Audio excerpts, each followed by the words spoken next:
Hello दोस्तों, कैसे हैं आप सब। ड्रीम्स मोटो में एक बार फिर आपका स्वागत है। दोस्तों, आज के वीडियो में हम डिस्कस करने वाले हैं कि अगर आप महाराष्ट्र स्टेट से बिलोंग करते हो और आपके जो क्लास 12 के बोर्ड एग्जाम्स हैं वो कंप्लीट हो चुके हैं और आप सोच रहे हो कि जैसे ही क्लास 12 के बोर्ड एग्जाम्स कंप्लीट हुए तो आप नर्सिंग फील्ड में अपना करियर बनाया जाए। तो आज के वीडियो में हम डिस्कस करने वाले हैं उन सभी डाउट्स को जिनको लेकर स्टूडेंट्स काफ़ी परेशान है कि अगर महाराष्ट्र स्टेट में बीएससी नर्सिंग को कंटिन्यू करना है तो जो कॉलेजेस हैं उनमें एडमिशन किस तरीके से होगा, जो भी गवर्नमेंट या फिर जो प्राइवेट नर्सिंग कॉलेजेस हैं उनमें एडमिशन के लिए क्या क्या प्रोसीजर है। तो आज के वीडियो में हम इन सभी टॉपिक्स को डिस्कस करने वाले हैं कि अगर आपको महाराष्ट्र स्टेट के किसी भी गवर्नमेंट या फिर प्राइवेट नर्सिंग कॉलेजेस में एडमिशन लेना है तो आपको कौन से एंट्रेंस एग्जाम में पार्टिसिपेट करना पड़ेगा, कौन कौन से एंट्रेंस एग्जाम्स कंडक्ट करवाए जाते हैं, उनका एलिजिबिलिटी क्राइटेरिया क्या है, सिलेबस क्या है। इन सभी टॉपिक्स को आज के वीडियो में हम डिस्कस करने वाले हैं। तो वीडियो को एंड तक जरूर देखें जिससे जो भी कंप्लीट इंपॉर्टेंट इन्फॉर्मेशन है वो आपको पता चल सके, जो आपकी हेल्प कर सके। कुछ स्टूडेंट्स के ये भी डाउट है कि अगर महाराष्ट्र स्टेट में जो बीएससी नर्सिंग करियर है उसको कंटिन्यू करना है तो क्या नीट एग्जाम में पार्टिसिपेट करना पड़ेगा। तो इस वीडियो को एंड तक जरूर देखें क्योंकि इसमें जो भी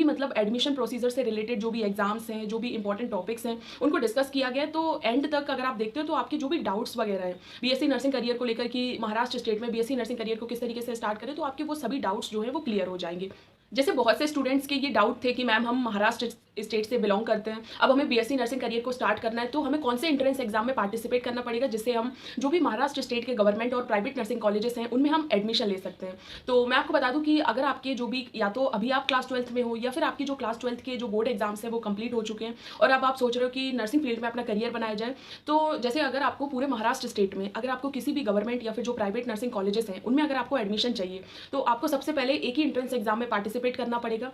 यानी जैसे पहले होता था कि हर जो भी कॉलेजेस हैं वो अपने खुद के एंट्रेंस एग्जाम कंडक्ट करवाते थे, जो भी स्टेट के एंट्रेंस एग्जाम्स हैं वो कंडक्ट करवाते थे, तो उनके थ्रू जो स्टूडेंट्स हैं वो उनमें पार्टिसिपेट करके जो भी गवर्नमेंट और प्राइवेट नर्सिंग कॉलेजेस हैं उनमें एडमिशन ले लेते थे। लेकिन अब इन सभी प्रोसीजर को जो महाराष्ट्र सरकार है उसने इन सभी प्रोसीजर को खत्म कर दिया है। अब क्या हो गया कि अगर आपको किसी भी जो महाराष्ट्र स्टेट के किसी भी गवर्नमेंट या फिर जो प्राइवेट नर्सिंग कॉलेजेस हैं उनमें अगर आपको एडमिशन लेना है तो आपके लिए सिर्फ पूरे स्टेट में एक ही एंट्रेंस एग्जाम कंडक्ट करवाया जाएगा। आपको उसी एग्जाम में पार्टिसिपेट करना पड़ेगा और उस एग्जाम के स्कोर कार्ड के बेसिस पर ही आप महाराष्ट्र स्टेट में जो भी गवर्नमेंट और प्राइवेट नर्सिंग कॉलेजेस हैं अपनी प्रेफरेंस के अकॉर्डिंग और अपने जो स्कोर कार्ड है उसके बेसिस पर आप उन गवर्नमेंट और प्राइवेट नर्सिंग कॉलेजेस में एडमिशन ले सकते हैं। महाराष्ट्र स्टेट में जो भी गवर्नमेंट और जो प्राइवेट नर्सिंग कॉलेजेस हैं उनमें एडमिशन के लिए जो एंट्रेंस एग्जाम कंडक्ट करवाया जाता है वो कोई स्टेट लेवल का एंट्रेंस एग्जाम नहीं है। अगर आपको महाराष्ट्र स्टेट में कोई भी गवर्नमेंट या फिर जो प्राइवेट नर्सिंग कॉलेजेस हैं उनमें एडमिशन लेना है और अपनी बीएससी नर्सिंग या जीएनएम या एएनएम की जो भी डिग्री डिप्लोमा है उसको कंटिन्यू करना है तो आपको सबसे पहले जो नीट एग्जाम्स है उसमें पार्टिसिपेट करना पड़ेगा। अगर आप अभी 12th क्लास में हैं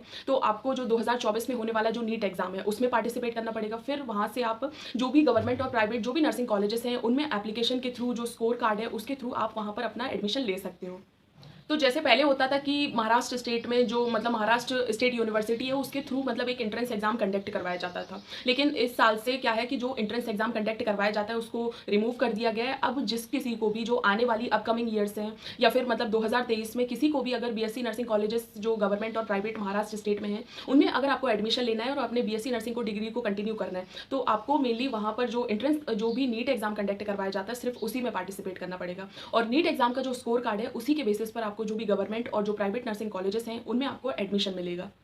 तो स्टूडेंट्स, अगर आप जो महाराष्ट्र स्टेट के जो भी गवर्नमेंट नर्सिंग कॉलेजेस हैं उनमें अगर आप एडमिशन लेना चाहते हो और जो बीएससी नर्सिंग की डिग्री है उसको कंटिन्यू करना चाहते हो तो आपको नीट एग्जाम में पार्टिसिपेट करना कंपलसरी है, क्योंकि नीट एग्जाम का जो स्कोर कार्ड है उसी के बेसिस पर आप जो भी महाराष्ट्र स्टेट में सरकारी नर्सिंग कॉलेजेस हैं उनमें आपको एडमिशन मिलेगा और वहाँ से आप अपनी जो बीएससी नर्सिंग की डिग्री है उसको आप कंटिन्यू कर सकोगे। साथ ही साथ में जो नीट एग्जाम का जो बेसिक एलिजिबिलिटी क्राइटेरिया उसके बारे में एक बार बता देती हूँ आपको कि आपकी जो 12th क्लास है वो कंप्लीट होनी चाहिए बायोलॉजी मेन सब्जेक्ट से, तो आप इस एंट्रेंस एग्जाम में पार्टिसिपेट कर सकते हो। और इसका जो बेसिक सिलेबस है वो क्लास 11th और क्लास 12th जो भी एनसीईआरटी बेसिस जो बुक्स हैं उनसे रिलेटेड जो भी क्वेश्चंस हैं वो आपको इस एग्जाम्स में पूछे जाते हैं। ये सिर्फ एक बेसिक मैंने आपको एलिजिबिलिटी क्राइटेरिया और सिलेबस के बारे में बताया नीट एग्जाम से रिलेटेड। अगर आपको नीट एग्जाम से रिलेटेड डाउट है, कन्फ्यूजन है या फिर कोई क्वेश्चन है या फिर किसी भी एंट्रेंस एग्जाम से रिलेटेड या फिर जो नर्सिंग के एंट्रेंस एग्जाम्स हैं उनसे रिलेटेड कोई भी डाउट या कन्फ्यूजन है तो आप कमेंट सेक्शन में क्वेश्चन करके पूछ सकते हो। होप सो दोस्तों आपको वीडियो पसंद आया हो तो वीडियो को लाइक जरूर करें। Thank you so much for watching.